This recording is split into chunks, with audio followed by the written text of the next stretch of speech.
The Podcaster's Guide to the Conspiracy. Hello, you are listening to the Podcaster's Guide to the Conspiracy. My name is Josh Edison in Auckland, New Zealand. His name is Dr. M. Dentith in Bucharest, Romania. Together we fight crime. Hello! But not really. And sometimes get called disingenuous, because we've had some listener feedback. Well, for want of a better word, really. Yes, we got a small comment saying that this is a pretty disingenuous podcast. I don't know what they mean by that. Is it because... is it because we purport to be about conspiracy theories, but we spend most of the time not being impressed by conspiracy theories? Is it because we're meant to be a conspiracy theory podcast, and we talk mostly about the media, especially films we like or sitcoms we've watched? Maybe they just didn't like our position on the Occupy Garnet Road protest thing. I'm also fascinated that we're not a disingenuous podcast, one word. We're a disingenuous podcast. Well, so maybe the issue is that they don't know what a podcast is, and they thought we were some kind of reverse form cast for making pods, and they listened to it, but there's no talk about vacuum forming of molds. This is disingenuous. I came here for the Podcaster's Guide to the Conspiracy, and what I got was a podcast guide to the conspiracy. This is a disingenuous podcast. Probably doesn't bear any more thinking about, to be honest. Now, I think possibly No, also... but... No, this is important because I believe you owe the people of New Zealand an apology. The people of internet. The people of New Zealand's internet an apology, because the previous crappy call quality, which has marred our recent attempts to record things, was blamed solely on the crappy connection in New Zealand. Now, I'm not saying there isn't really crappy internet in New Zealand, but I understand subsequent experimentation suggested that things might have been a little bit off at your end as well. So in a section of the podcast I'll probably delete from the audio track so I appear completely blameless. I must admit, in previous episodes, or at least in the preamble or after effects of recording the episodes, I have blamed Josh's inability to get a straight video feed of this podcast to put out on YouTube on New Zealand's internet infrastructure, which is known to be quite bad compared to Romania's, which is known to be quite good. However, with subsequent experimentation with other Skype calls, I've discovered that my download speeds are very good, but my upload speeds may not be as good as I thought they were, and that by hardwiring myself into the Ethernet port on the router, I'm getting a much more reliable Skype connection, which indicates it's not Josh's internet, although actually it probably is. Shall we agree it's not just my internet? I agree to nothing. In fact, as I said, I'm probably going to delete this section from the audio version of the podcast so that no one ever has to know. How Stalinesque of you. I think of myself more as a Lenin, but yes, I have some Stalinesque qualities to me as well, but I can't grow the moustache. Did you know that Lenin spoke English with an Irish accent? Yes, I did. I don't know why. Was it an episode of QI or something? Sounds like the sort of thing they'd say.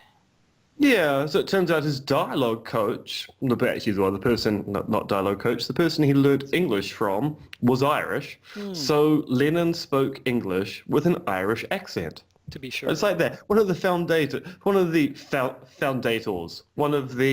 founding members of the Communist Revolution would be going, Begorra, we have to overthrow the Tsar. I prefer Foundator, actually. Oh, I'm a foundator of the Communist Revolution. This is a terrible Irish accent. We should move on to the news so we don't have to hear any more of the mockery of me trying to say, oh, Begorra. I apologise to the people of the Republic of Ireland. That was truly offensive. That accent. Now let's move on. Doing a grand tour. That was like all around Ireland there. You started in Dublin, you passed through Belfast. I think there was a bit of Cork County in there somewhere. You sounded like... There's always a bit of Cork County in my accent. Anyway, yes. But anyway. You're entirely correct. We should go to the news. And so we did. Breaking conspiracy theories in the news. We start with the ongoing story of the poisoning of Sergei and Yulia Skripal, who we last spoke about a few weeks ago. I believe we have an update, Em? We do. Reports from the UK say that Yulia is conscious and talking, although about what we don't know. That in itself is a minor miracle, given the effects of Novichok and the general inability of most people to recover from nerve poisoning in the case of a delayed delivery of the antidote. And we now know more about the how of the poisoning itself. You alluded in a previous broadcast that the suspected method of delivery of the nerve agent was via the ventilation system in Sergei's car, didn't you? Yes, but now it turns out Admit that you were wrong. Admit your wrongedness. Renounce your previous inaccurate verbiage. Okay, so the words I spoke were wrong, but in my defense, all the other kids were saying the same things. Ah, well, if it was all due to peer pressure, then that's fine. Please continue. So it turns out the highest concentration of the nerve agent was found at Sergei's house. We know this because a detective investigating the house became ill after exposure to the toxin.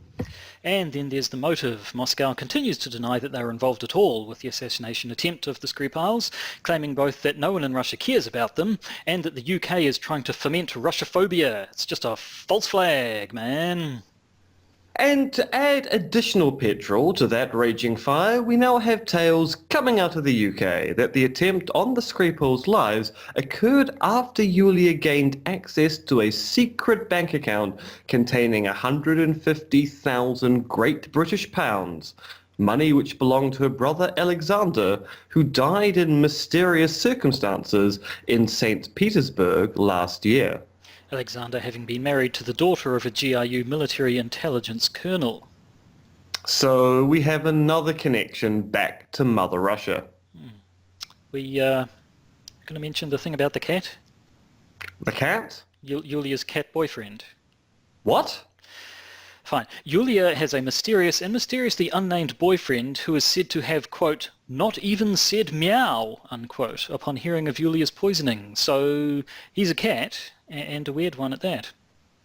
Who said that of him? Yulia's sister. Sounds a little like the sister doesn't like Yulia's taste in men. Yeah, or cats. Moving on. Actually, do we have any other news this week? Well, NASA astronaut Al Warden, who flew the Apollo 15 mission, thinks we are descended from an extra-eretic race related to ancient Sumerians. Well, he is an astronaut, so presumably he must know his space races. It's more an intelligent design argument. Ah, the old Fred Hoyle, there isn't time enough on Earth for life to evolve kind of argument, right? Yep. Anything else?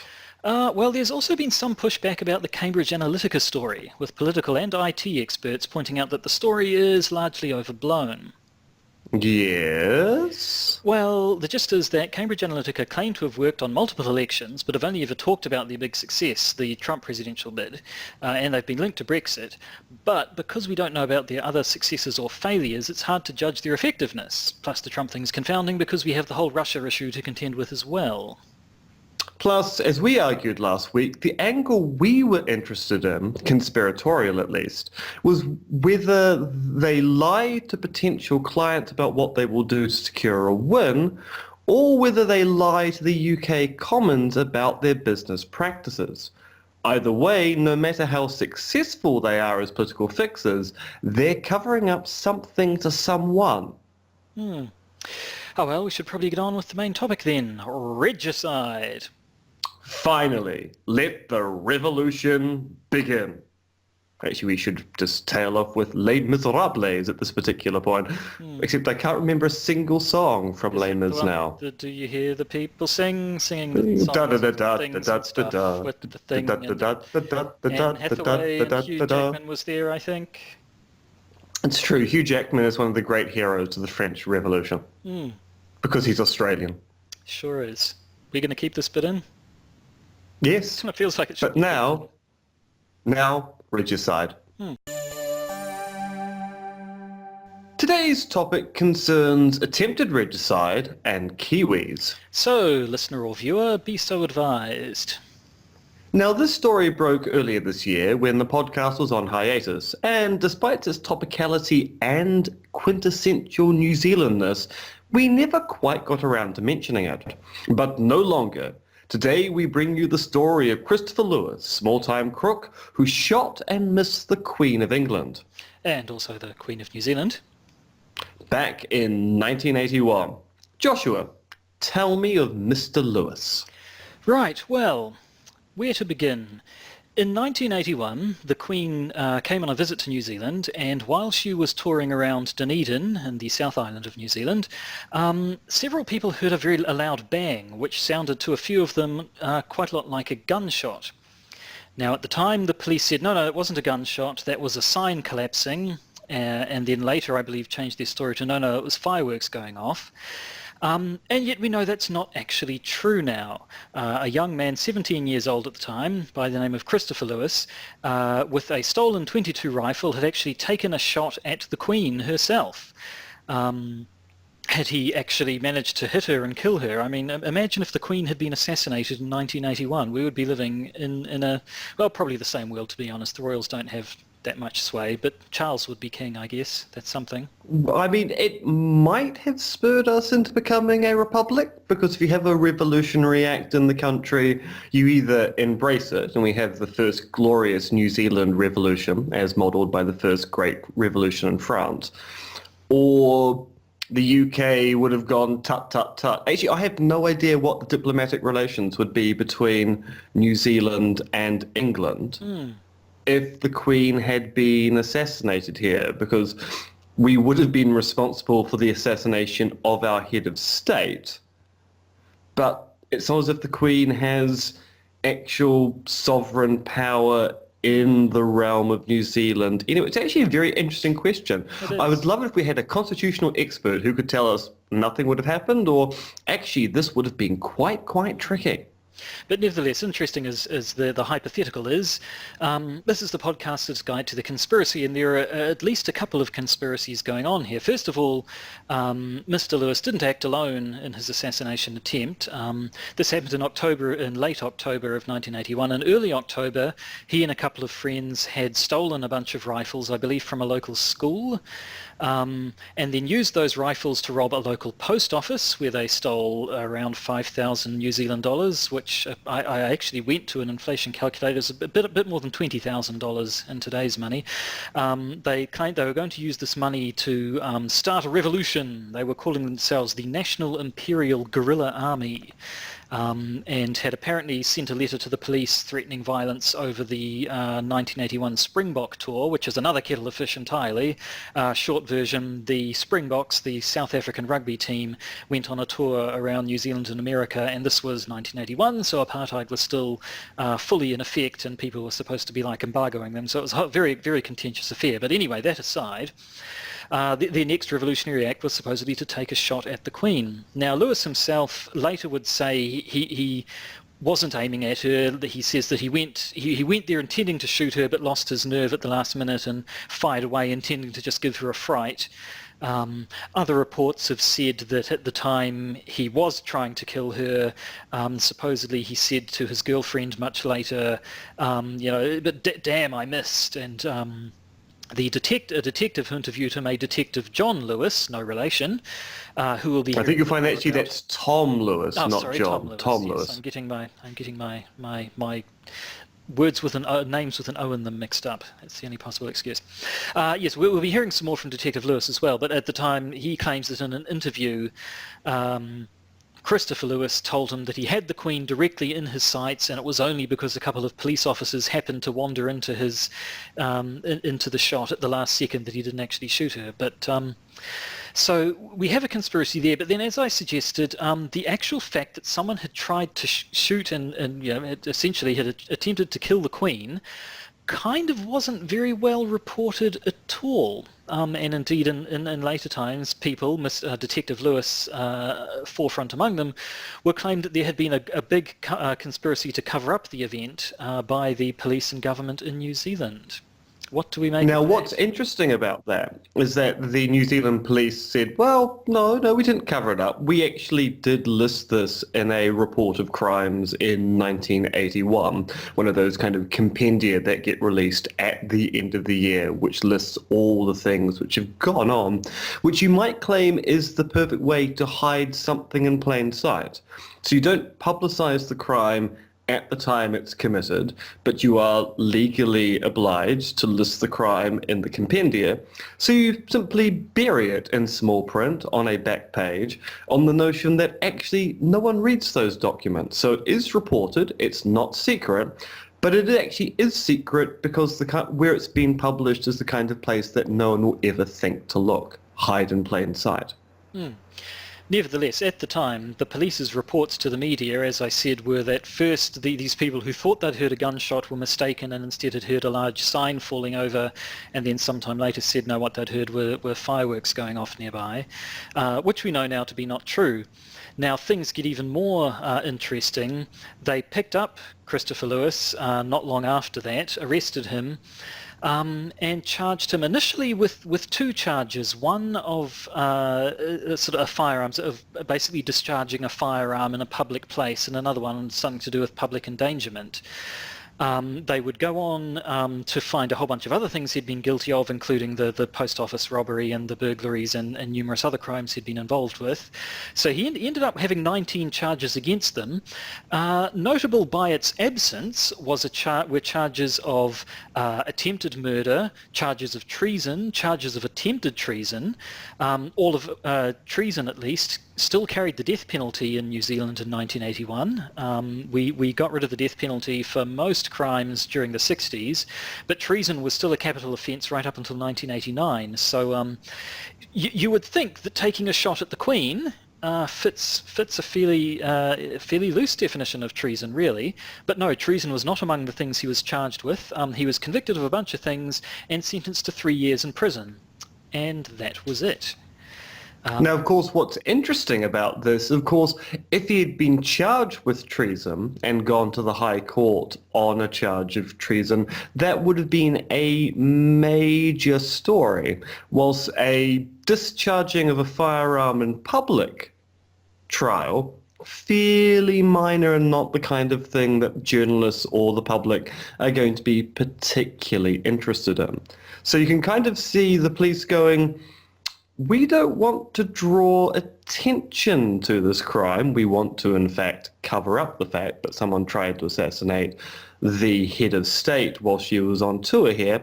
So let's make sure that treason isn't on the charge sheet. And I believe all the officers who were going, no, he should be charged with treason, were taken off the case, weren't they? Yes, Detective Lewis, for instance, initially wanted treason to be on the list of charges, but yes, anyone who suggested that he should be charged with treason were transferred somewhere else. So the whole thing appears to does sound a bit like a cover-up, doesn't it? Yeah, a picture of people trying to cover up this crime, and as people have suggested, you know, the reason that was covered up was obviously the guy missed, the Queen was safe, but if it got out that the Queen came to New Zealand and someone was actually able to get a shot off at her, that would look very bad for New Zealand. It would look bad for our international reputation, the reputation of our police and security services. It would certainly put a very great dampener on the prospect of any other royal visits to New Zealand. So yeah, the suggestion is that those in power decided to just hush this whole thing up, pretend it never happened, and keep New Zealand's reputation intact. Apparently at the time, members from the royal retinue, or anonymous sources from the royal retinue, tipped off the British press that someone had taken a shot at the Queen. It was sort of, you know, it was out there a little bit, but not really out there, as you say. It did show up in the police annual report from 1981, and just sort of I don't have the exact quote in front of me, but there was something along the lines of, you know, and of course this fellow was able to get a rifle and take a shot at the Queen, so we, you know, have to remain vigilant about blah, blah, blah, blah, blah. It doesn't seem like it was mentioned, but didn't seem to get a lot of attention.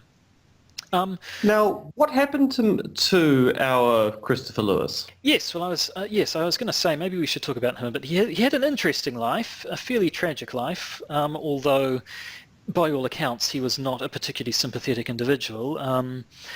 he actually, I'll say this right up the top, he eventually posthumously, we'll get to that, had a memoir published where he actually talks about his life. He says that his early childhood was a history of physical abuse at the hands of parents and step-parents. He got into crime quite early on. He was expelled from numerous schools. Everybody who talks about, or just about everybody who talks about him, basically paints the picture of a fairly disturbed individual. The word psychopath comes up more than once. While he did, as we'll get to, receive treatment in an asylum, I don't know that he was ever actually psychologically diagnosed as a psychopath. He was treated for depression, but he exhibits a lot of the symptoms. There are multiple stories of cruelty to animals, for one thing. There are various stories of him killing and maiming animals and mice and other things, which is certainly a predictor of it. So the picture people paint of him was that he was not a nice individual. Whether that was because of or simply as well as his troubled upbringing, we are not in any position to say, but he had already by the age of 17, when he first took a shot at the Queen, he had a criminal history. As we say, he was sentenced to 3 years. The last year of that was when he spent time in an asylum being treated for depression. After that, he didn't stay straight for long. There were more crimes, more burglaries, robberies, things like that. He was in and out of prison a little bit. He was still in prison in 1984, interestingly, which was when the next royal visit was. Prince Charles and Princess Di came along to visit. I remember going to an event about that as what would I have been, 1984, 8-year-old. But yes, supposedly he had plans to break out of the asylum in 1984 and make an attempt on Prince Charles's life. Those plans didn't come to anything. Supposedly he tried to overpower a guard. That wasn't successful, and then according to police reports, they found documents in his room detailing his plans for Prince Charles. But after 1984, when he was released from prison, he carried on committing crimes. In 1987, he led the police on a grand chase around the country. Apparently this forms a large part of his memoirs and makes for quite interesting reading. He sort of He went in hiding in the west coast of the South Island, made his way across the strait to the North Island in Wellington, made his way out from Wellington up to Auckland, apparently planned to hop on a plane to Melbourne, but he was picked up by police in Auckland and stuck back in prison again. Later on, now here's another interesting point. Now he remained a person of interest. He remained someone who the police kept tabs on. It's the kind of thing which happens when you try to assassinate a queen. Yes, although of course it was still the police's official position, as far as I'm aware, unless you happen to look at it this very thing in the report, that he hadn't tried to make an attempt on the Queen's life. Nevertheless, the next time the Queen was... He'd just been in her vicinity with a gun which he discharged. Yes. It's just a tragic coincidence. So in 1995, the Queen was in the country for CHOGM. I can't remember what that stands for. Commonwealth something General Meeting? General Meeting? Yeah, it is the Commonwealth General Meeting. Yes, so there were a bunch of heads of state. It was quite a political... I remember there being sort of protests at the time here, because when you get a whole bunch of world leaders discussing world affairs, people will try to get their attention. So at the time, the police treated Mr. Lewis and his girlfriend at the time to a 10-day trip on Great Barrier Island, an island off the coast of the North Island of New Zealand. He spent his time fishing and kayaking. He was given a daily allowance by the police, all to get him out of Auckland while the Queen was in the city. So again, this is something people have pointed to, that the police knew all along. I just want to point out that Great Barrier Island is in Auckland, and you can get to downtown Auckland by a kayak. So the police treating him to a holiday on Great Barrier Island with a kayak. You could get there from Rangitoto. Great Barrier, I thought, was quite a bit. No, I'm pretty sure people kayak out to Great Barrier all the time. I thought you normally take a small plane. You're not thinking of maybe Little Barrier. maybe I'm thinking of Little Barrier. That being said, An astute assassin with years and years of training and a montage, I'm fairly sure they could kayak all the way into downtown Auckland, assassinate the Queen, and then be back in time for lunch. Yes.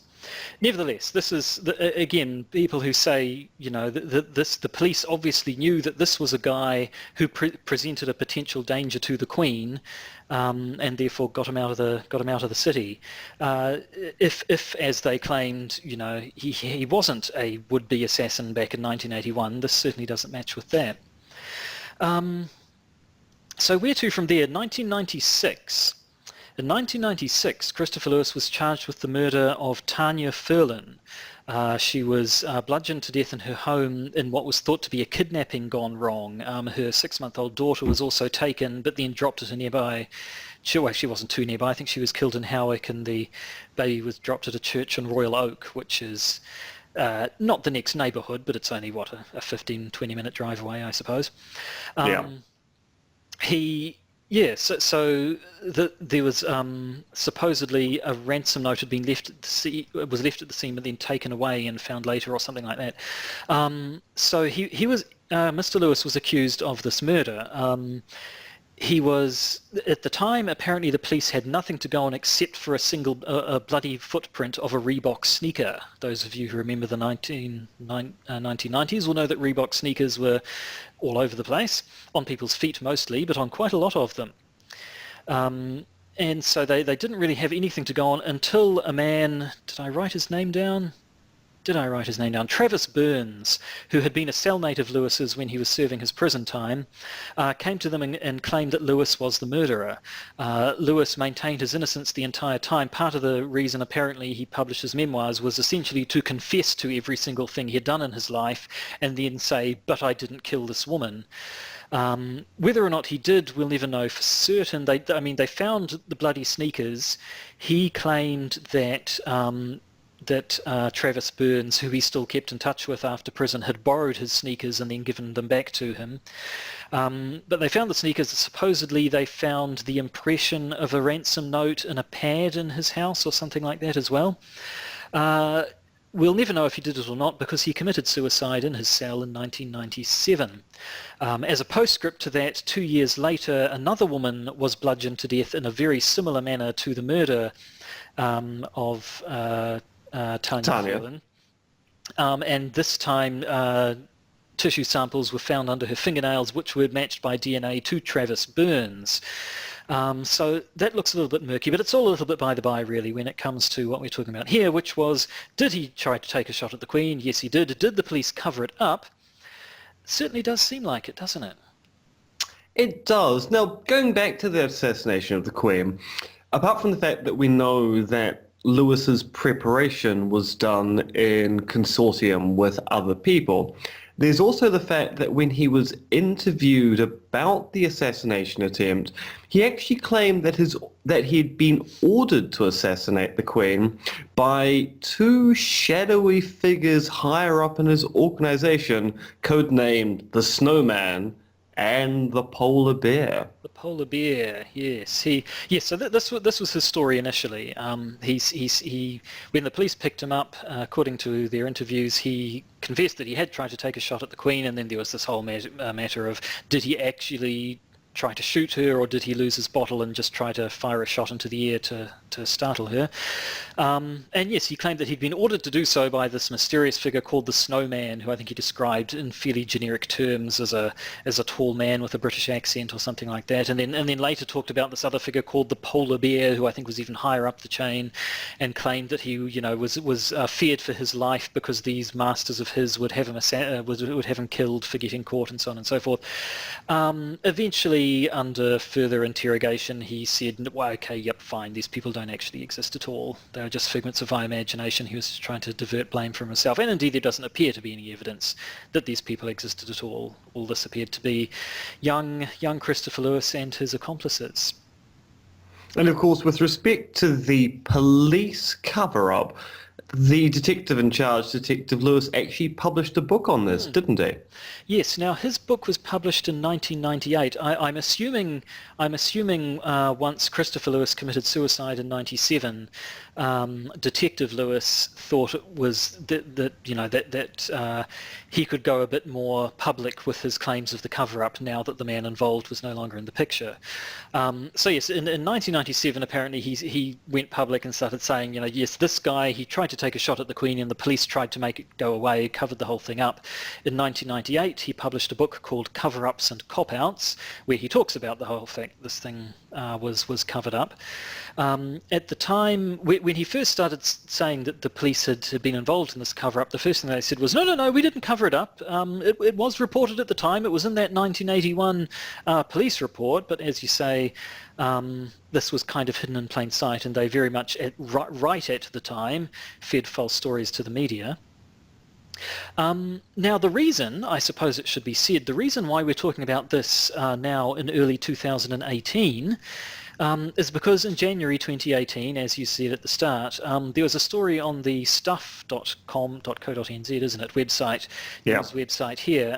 They published a 5-part story into the whole affair, the attempted assassination and the supposed cover-up, which became a 6-part story when, in response to a request from Fairfax Media, who own Stuff, the SIS declassified a bunch of documentation relating to the case. And the stuff they declassified basically vindicated Detective Lewis pretty much entirely. It showed that right from the start, the police had known that he had tried to assassinate the Queen, and had kind of made it quiet.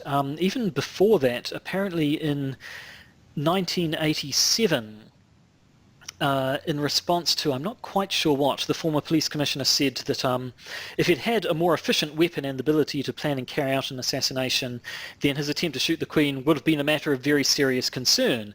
Now, I'd like to point out that wonderful example of Kiwi understatement. Yep, if he'd been successful in killing the Queen, that would have been a matter of very serious concern. Yeah, that would have caused a bit of consternation down at the office. It really would have done. Now, apparently, according to that, the assistant police commissioner at the time, one Stuart McEwen, called for the complete file on the shooting, suggesting that this guy who was the assistant police commissioner was like, what? Someone tried to kill the Queen 6 years ago? Tell me more about this, as though this... Yeah, that's the kind of thing that you should probably know. In 1997, among the declassified information from the SIS that was released this year is a memo from back in 1987 after Detective Lewis had gone public. We don't know who the memo was sent to, but presumably it was someone had said, what's this guy talking about, someone trying to to assassinate the Queen. There was an SIS memo to this undisclosed recipient which concluded, Lewis did indeed originally intend to assassinate the Queen, however did not have a suitable vantage point from which to fire, nor a sufficiently high-powered rifle for the range from the target, which sort of slightly suggests maybe a changing of the story to the, he tried to assassinate the Queen, but I mean he was never going to. His rifle wasn't powerful enough and he wouldn't have had a decent enough view from the vantage point, which may or may not be true. I'm in no position to comment on that, but nevertheless this wasn't something made to the public. This was an internal memo from the SIS to someone higher up wanting to know whether or not Detective Tom Lewis was on the money when he was talking about a cover-up. So I guess that's kind of where we are now. The story's all out in the open.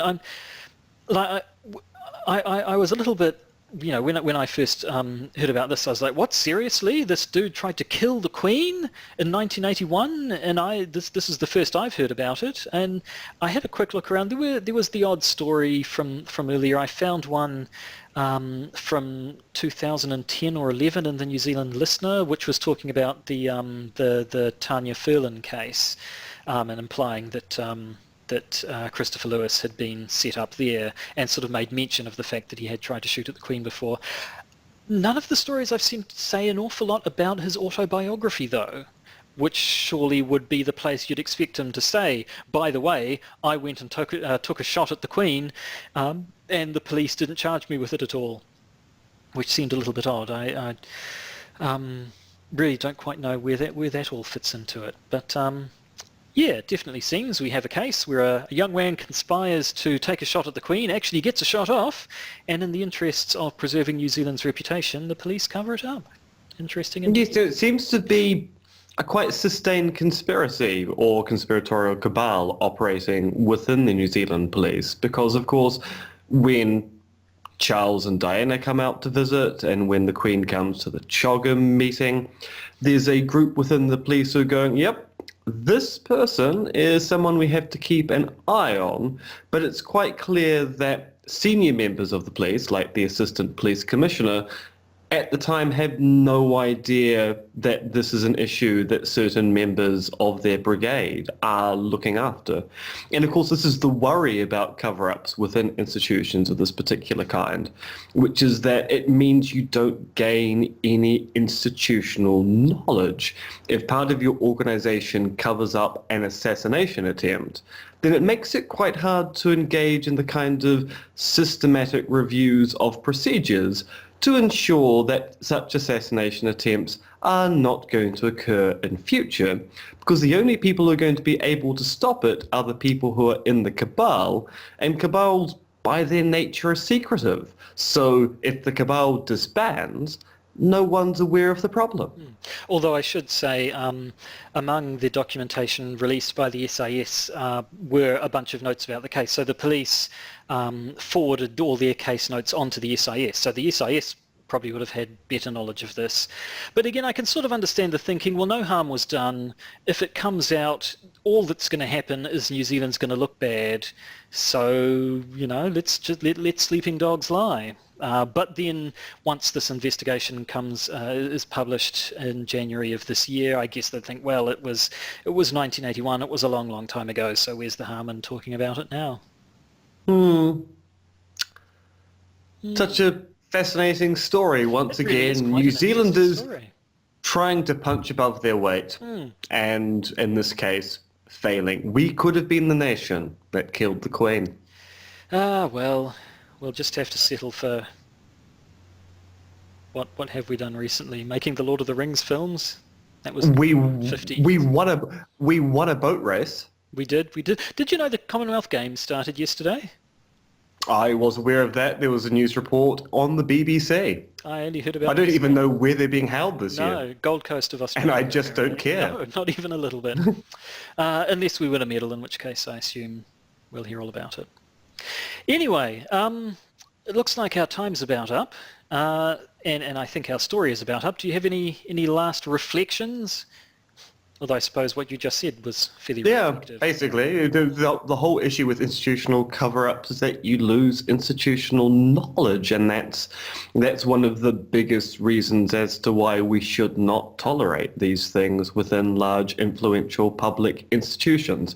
Not only is it bad for the public, it's also bad for the institution themselves. Basically, it's a double hit. So there you go. To any who might claim disingenuousness on our part, there was a real proper conspiracy that we looked at, acknowledged as a real conspiracy, and indeed that those proponents of the conspiracy were entirely justified, I think. So take that. Yeah, take that, conspirators. Vape it. What do you call a thing that you vape from? Is it an Well, so either an electronic cigarette or e-cigarette, a vape device, a vaporizer. Doesn't matter. It's a pox on humanity and should be stopped. Now, having reached the end of this podcast, it is incumbent upon me to say you have been listening to the Podcaster's Guide to the Conspiracy. I haven't made any claims that there will be a video version of this podcast because the last 3 episodes I've said we'll probably sort something out and technology has failed us completely. So I make no promises. There might be one this time. You can, so if there is, you'll be able to find it on YouTube most easily by simply searching for the Podcaster's Guide to the Conspiracy, where you will find a whole bunch of older episodes. Whereas if you prefer to listen to this in podcast format, funneled directly into your ear receptacles, you could do so on iTunes or on Stitcher or on a few other places, or you could go directly to conspiracism.podbean.com, which is the place where this podcast is officially properly hosted for reals. If you want to get in touch with me, Josh Addison in Auckland, New Zealand, you could do worse than firing me a message on Twitter where I am Monkey Fluids, or at Monkey Fluids, as the kids say. How about you? Well, you can find my website at episto.org, where you'll find references to papers I've written and copies of this podcast, and you can find me on Twitter with the handle Conspiracism, where I talk about my work and I retweet weird stories about conspiracy theories, some of which make it into this broadcast and some of which don't. That's entirely true. I suppose I should also plug our patronage campaigns. We're on Patreon. We're also, if you go to the podbean.com website, our site there also has a link to Podbean's native patronage campaign. So if you felt like flicking us a couple of bucks just to pay for hosting costs, and if things go well, possibly the cost of better video Skype call capturing software as well, that would be just fine and dandy. But don't feel you have to do that. Feel what you have to do is go to various sites and leave us comments and rate and review this podcast so everybody finds out about it, and we become famous, influential social media influencers, and people like pay us. Yes, we'll become the Logan Pauls of the conspiracy theory world. Oh, we can only hope. We can only hope. So I think we've come to the end. Have we come to the end? We have come to the end, and once again, the end has not been prepared for. No, so I guess we'll just have to say goodbye instead. Thank you. And I will say, la rivedere. Goodbye. You've been listening to Podcaster's Guide to the Conspiracy, hosted by Josh Addison and M. Dentith. If you'd like to help support us, please find details of our pledge drive at either Patreon or Podbean. If you'd like to get in contact with us, email us at podcastconspiracy@gmail.com.